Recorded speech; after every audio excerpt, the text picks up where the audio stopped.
नमस्कार दोस्तों, स्वागत है आपका YouTube चैनल कलयुग के चमत्कार संतों की वाणी में। ज्येष्ठ अमावस्या पर आज की हमारी वीडियो आधारित है। ज्येष्ठ अमावस्या का हिंदू धर्म में विशेष महत्व है। इस दिन शनि जयंती और वट सावित्री व्रत भी होता है। इस दिन स्नान, ध्यान, दान और पुण्य का विशेष महत्व है। इस बार ज्येष्ठ अमावस्या 26 और 27 मई दोनों दिन पड़ रही है। आइए देखते हैं ज्येष्ठ मास की अमावस्या पंचांग के अनुसार किस दिन मनाई जाएगी। ज्येष्ठ अमावस्या को लेकर मान्यता है कि इस दिन पितृ पृथ्वी पर आते हैं। इसके साथ ही ज्येष्ठ अमावस्या पर वट सावित्री व्रत भी रखा जाता है और शनि जयंती भी इसी दिन होती है। सनातन धर्म में इसका विशेष महत्व है। ज्येष्ठ अमावस्या 26 मई दोपहर को 12:12 से शुरू होगी और 27 मई सुबह 8:32 पर समाप्त होगी। यानी कि ज्येष्ठ अमावस्या 26 मई को सोमवार को मनाई जाएगी। यानी कि ये बड़ी सोमावती अमावस्या के तौर पर इसको मनाया जाएगा। 26 मई को शनि जयंती और वट सावित्री व्रत भी रखा जाएगा। चूँकि ज्येष्ठ अमावस्या मंगलवार को समाप्त हो रही है, तो ऐसे में 27 मई को भौमवती अमावस्या मानी जाएगी। इस दिन सुबह ब्रह्म मुहूर्त में पवित्र नदी में स्नान, ध्यान करने का महत्व है। इस दिन दान कर्म करने से असीम कृपा मिलती है। ज्येष्ठ अमावस्या को लेकर माना जाता है कि इस दिन पितृ पृथ्वी पर आते हैं। पितृ पूजन और पितृ दोष शांति से जुड़े उपाय करने में विशेष महत्व है।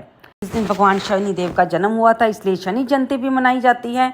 इस दिन शनि देव को सरसों का तेल, काले तिल चढ़ाए जाते हैं। शनि मंत्र का जप करने का महत्व है। साथ ही पीपल की जड़ पर जल चढ़ाने और दिया जलाने का भी विधान है। आइए अब हम सुनते हैं ज्येष्ठ मास की अमावस्या की जो कथा है। सोमावती अमावस्या का महत्व स्वयं भगवान कृष्ण ने युधिष्ठिर को बताया था। जो भगत सोमावती अमावस्या का व्रत रखते हैं उन्हें नैतिक और कुलीन संतान के साथ साथ लंबी उम्र भी मिलती है। तो लोग इस दिन पवित्र नदियों में जैसे कि गंगा, जमुना में डुबकी लगाते हैं तो वे अपने अतीत और वर्तमान के पापों से छुटकारा पा लेते हैं। अमावस्या कोई भी हो, इस दिन पवित्र नदी में स्नान करना चाहिए और दान भी करना चाहिए। पीपल के वृक्ष की उपासना की जाती है। धार्मिक मान्यताओं के अनुसार पीपल के वृक्ष में सभी देवी देवताओं का वास होता है, इसलिए इस दिन पीपल के पेड़ में जल अर्पित करने से सभी मनोकामनाएं पूरी होती हैं। अमावस्या पर पितरों के लिए व्रत करने की भी परंपरा है। माना जाता है कि इस व्रत से पितृ देवता तृप्त होते हैं। पितरों की कृपा से घर परिवार में सुख समृद्धि भी बनी रहती है। आइए श्रवण करते हैं सोमावती अमावस्या व्रत की कथा। पुरानी कथाओं के अनुसार एक साहूकार के 7 बेटे और 7 बहुओं के साथ एक बेटी भी थी। साहूकार के घर रोज एक जोगी आता था जिसे साहूकार की बहू भिक्षा देती थी। उस जोगी को जब साहूकार की बेटी भिक्षा देने आती तो वह उसे भिक्षा नहीं लेता था और कहता था, तेरे भाग्य में सुहाग की जगह दुहाग लिखा है। लड़की को उस जोगी की बातें बड़ी बुरी लगती। एक दिन वह अपनी माँ से रोते रोते जोगी की बात बताती है। सारी बात सुनकर माँ कहती है कि कल जब जोगी आएगा तब मैं सुनती हूँ वह क्या कहता है और क्यों कहता है। अगले दिन फिर जोगी आता है तो साहूकारनी छिप कर बैठ जाती है। लड़की को भिक्षा देने के लिए भेजती है। जोगी उससे भिक्षा नहीं लेता। फिर वही बात दोहराता है कि तेरे भाग्य में सुहाग की बजाय दुहाग लिखा है। तब लड़की की माँ दरवाजे के पीछे से बाहर निकल कर आती है और कहती है कि एक तो हम तुम्हें भिक्षा देते हैं, दूसरे तू हमें गाली देता है। जोगी कहता है कि मैं आपको गाली नहीं दे रहा हूँ, जो बात सच है वही कह रहा हूँ। इसके भाग्य में जो लिखा है मैं वही सच आपको बता रहा हूँ। सारी बातें सुनने पर लड़की की माँ कहती है कि जब तुझे सारी बात पता है तो इससे बचने का उपाय भी पता होगा, वह बताओ। जोगी कहता है कि 7 समुंदर पार एक धोबन रहती है जिसका नाम सोना है। वह अमावस्या का व्रत करती है। अगर वह अपने व्रतों का फल इसे दे दे तब इसका दुहाग टल सकता है, अन्यथा विवाह के समय सर्प के काटने से इसके पति की मृत्यु हो जाएगी। सारी बात सुनकर माँ और बेटी दोनों रोने लगती है। तब माँ ये निश्चय करती है कि वह अपनी बेटी के दुहाग को सुहाग में बदलने के लिए सोना धोबन के पास जाएगी। वह जोगी से सोना धोबिन का पता पूछकर उसकी तलाश में निकल पड़ी।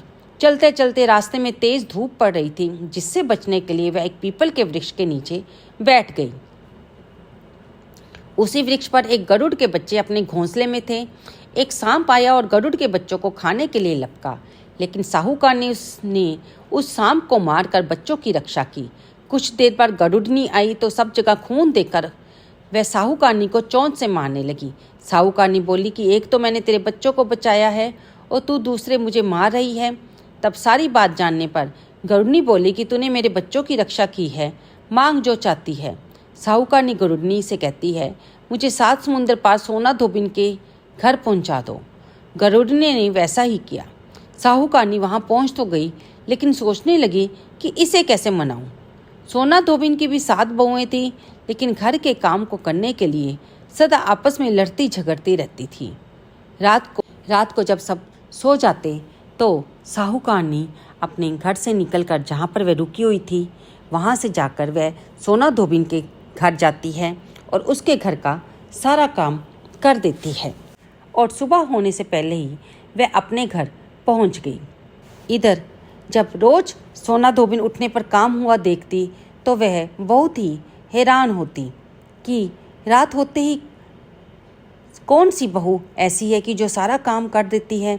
सारी बहुएं भी आपस में सोचती कि कौन सी बहू है जो सारा काम कर देती है, लेकिन एक दूसरे से पूछने की हिम्मत किसी की नहीं हो रही थी।